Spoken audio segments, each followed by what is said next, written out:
Welcome back. We continue here. Joburg Water Crisis Committee is calling for the ongoing cuts to be declared a national emergency. This as some residents in Gauteng continue to battle dry taps for over a week. The group protested outside the headquarters of Johannesburg Water, which blames a multi-system failure for ongoing shortages, which force schools and businesses to close. For more on this, we're joined by the committee's Ravin Singh. Mr. Singh, good to have you on the program despite the circumstances here in Gauteng.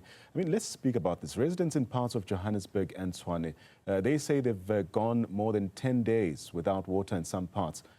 But how serious is the situation, or how serious is this crisis or becoming on the ground? Okay. You will recall last year the president said declared water a crisis and said it was priority number one. So I think there's acknowledgement at the top that it's a serious problem, and what needs to happen and what needs to flow from there, forgive the pun, is resources to fix the problem. We live in a water-scarce country, we live in a water-scarce province, and our municipalities are also water-scarce. It's a serious problem. It's both a supply and it's also a demand problem. And this will be ongoing for quite some time. There's no quick fix to it. I know it's election time and everyone's offering quick fix solutions. There are no quick fix solutions. And if you allow me, we want to go back a bit. We must recall that the Lesotho Highlands Phase 2 project was delayed. It looks like it will be completed sometimes in 2028, 2029. Once that happens, supply will improve, but more would need to be done. But even if supply is perfect, we have a situation where in many of our municipalities, more than 50% of water is lost. Potable water, drinkable water is lost through leaks. So it's like pouring water into a sieve. So as national government completes its work with Lesotho Highlands Project Phase 2, municipalities need to focus on fixing the reservoirs, fixing the leaks, rolling out new pipelines and so on. In Johannesburg, the big issue is that, yes, there's a clear plan, it's credible, they know what needs to be done. The issue is funding. And if it is priority number one, then funding must be made available in the form of grants. Government has to revisit the equitable share. We know that the population of Johannesburg has grown multiple folds since 1994. And we need to take all of this into account when we are looking at how we deal with the water problem. Mr. Singh, interesting is that... So it's a rather complex issue. There's no quick fix. It's a complex issue and there's no quick fix. But it's interesting that Rand Water says excessive consumption is putting the system under pressure, from what they say. From your perspective, is this primarily a demand problem or a failure of planning and infrastructure? It's an issue of planning and infrastructure. But it's also true that we overconsume water when it's available. Now, we attended some meetings and listened on the side as the drama unfolded in Midrand this week. We had people out there, and I'm not saying all residents, I don't want to generalize, but there's a substantial number of residents who think it's okay, we can fill our pools, with water. When can we fill our pools with water? When will this be resolved? This is not going back to the 70s and 80s. Water is not freely available as it was in the past. The 10-minute showers need to drop to 2-minute showers. We have to change our relationship with water. And Rand Water is correct in that regard. We need to protect our water resources.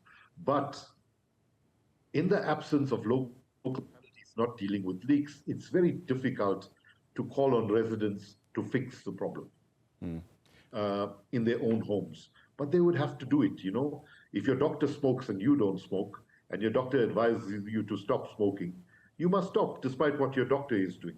So we would need to play our part as residents too.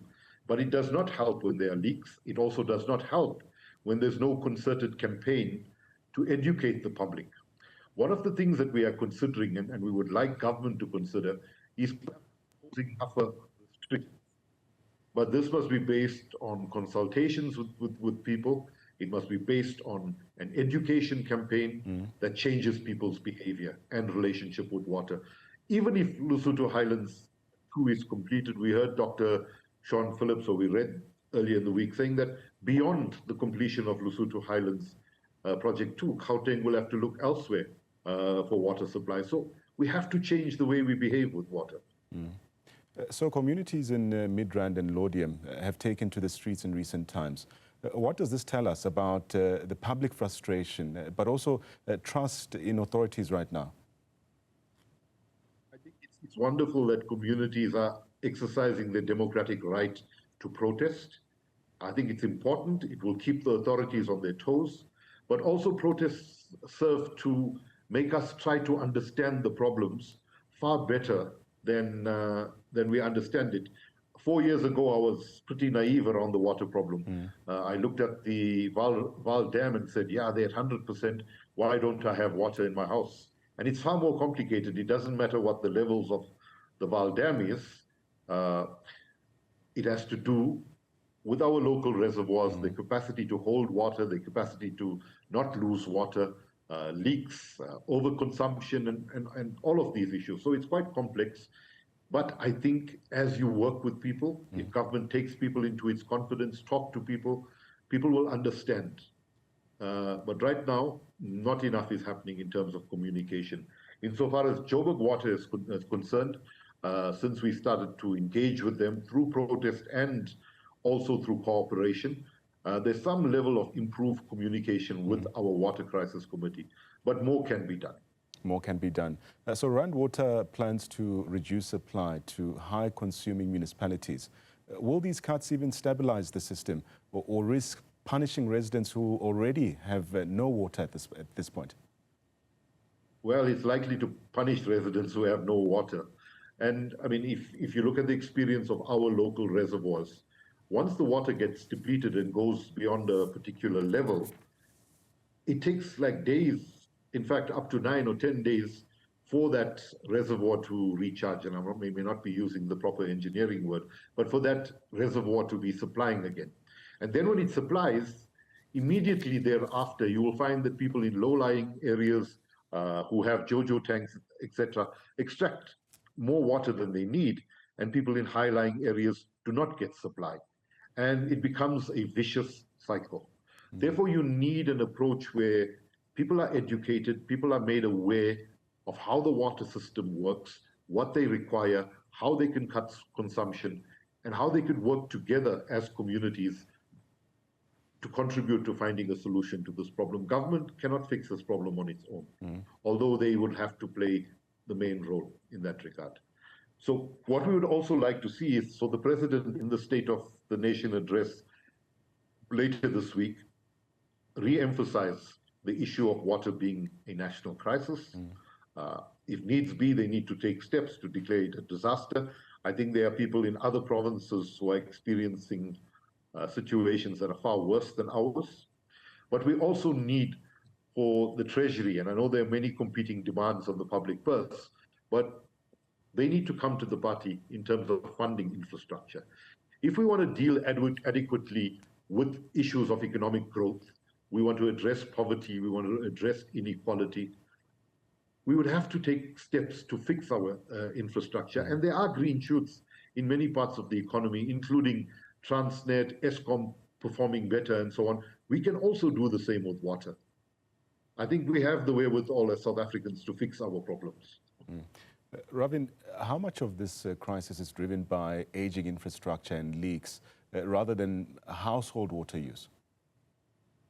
No, I mean, if, as the national minister said, 56% of the water in Joburg gets wasted, that's a significant amount of water that gets wasted. I think the norm is less than, okay, I don't know what to hazard a guess, but it's lower than 50%, definitely lower than 25%. So we would have to do far more.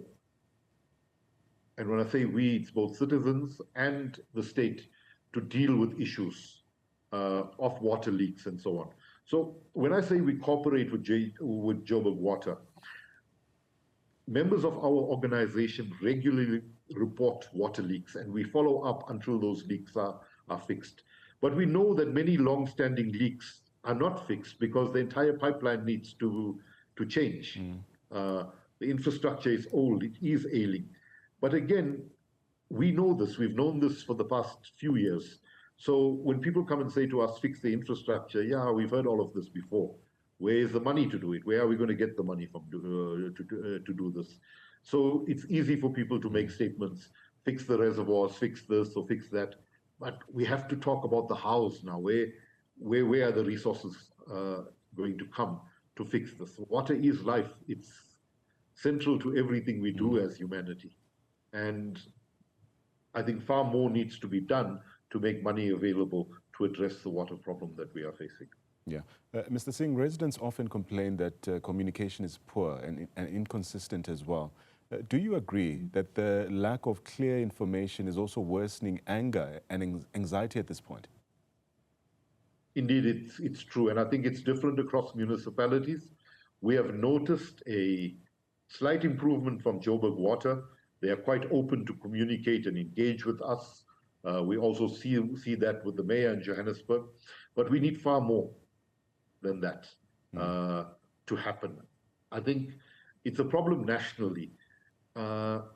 We have a local government system and we have a system of governance in general that demands public participation, which involves, amongst other things, informing residents and engaging them. Unfortunately, it's a problem countrywide where municipalities fail to adequately engage people. And we need to take this a bit more seriously. It can't be a tick box exercise. I think the founding parents of our constitution deliberately included issues of public participation and public engagement. We have always been a country of where people talked about their problems, people were engaged, and that needs to continue. And hopefully, as an outcome of the new white paper process on local government, there will be a new emphasis on engaging the public. Because someone like myself, who thinks that I'm pretty woke and pretty well understand most issues, today I look back at some of the things I was saying about water 4 years ago, and I'm quite embarrassed about it. But that required me to talk to people and to engage with people and find information. But that should not be the case for all residents. That information must be readily available. They must be made to understand how systems work and their role in ensuring that the system functions better. Yeah, but when officials urge people to use water sparingly, what does that mean for households that already have no running water? Okay, I mean, that's obviously a serious issue. For people who have no water, you can't ask them to conserve. But let's say a person like me, in my area, we generally have good supply, but we would go 2 to 3 days in a week in the recent past, with water returning late. But when water returns late, I will shower that day, like I would shower every other day. But instead of spending 10 minutes in the shower, spend 2 minutes. And it's possible to emerge just as clean as you were with a 10-minute shower. I think the other 8 minutes were generally things of luxury. Brushing your teeth in the shower, that's unnecessary. It's unnecessary to be brushing your teeth with the water running. You could use a cup to do that. So the small things make a difference. Showering and collecting the water and using that water to flush your toilet pans, that saves water, and everyone needs to contribute. But you are correct.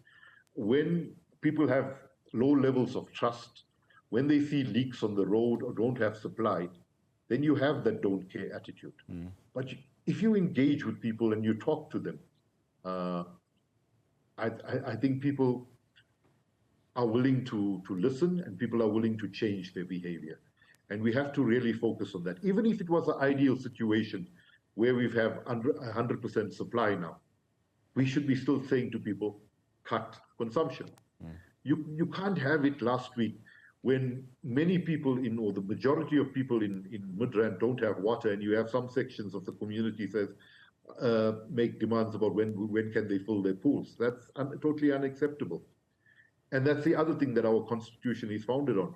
It's founded in the spirit of social solidarity, of humanity, about caring for others, and not taking more than you need. Mr. Singh, let me thank you for your time. A big thanks to Ravin Singh. He joins us from the Water Crisis Committee. As you've heard, some residents saying that they've had no water for nearly 10 days now. When we return, we